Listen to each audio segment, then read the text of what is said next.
તો દ્વારકામાં મંદ ગતિએ ચાલતા રસ્તાના કામથી સ્થાનિકો પરેશાન થયા છે। ઇસ્કોન ગેટથી નાગેશ્વર જતો 1 કિલોમીટરનો રોડ બિસ્માર થયો છે।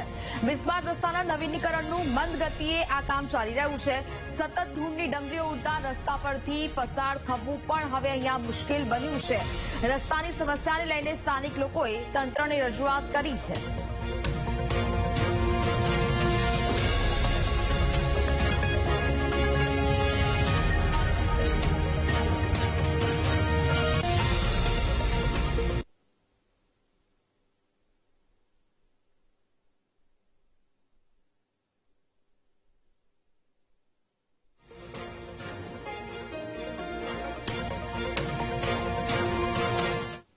રોડનું કામ 2 મહિનાથી ચાલુ થયું છે।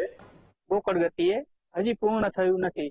એકદમ ડસ્ટિંગ થાય છે ને સ્વાસ્થ્યમાં ને બહુ તકલીફ પડે છે। આવવા જવામાં પણ બહુ તકલીફ પડે છે। કાંકરી વાળો રોડ છે એકદમ, બાઇક ને એવું બધું બહુ સ્લીપ થાય છે। વાહનની બ્રેક મારે છે તો આગળ ગાડી જતી રહી છે। એક્સિડન્ટ થવાના પૂરેપૂરા સંભાવના છે।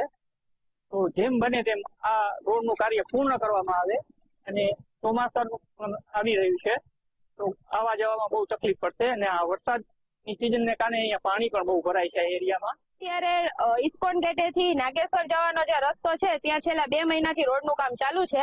તે તદ્દન સાવ એટલે સાવ ધીમી ગતિએ છે, જેના લીધે અહીંયા સ્થાનિક લોકોને જે ધૂળની રજકણો કે જે રજકણો ઉડે છે તેના લીધે એ લોકોને સ્વાસ્થ્ય ઉપર પણ અસર પડે છે અને બહારથી આવતા ટુરિસ્ટને અહીંયા નાગેશ્વર જવા માટે બહુ જ એટલે બહુ જ હાલાકીનો સામનો કરવો પડે છે।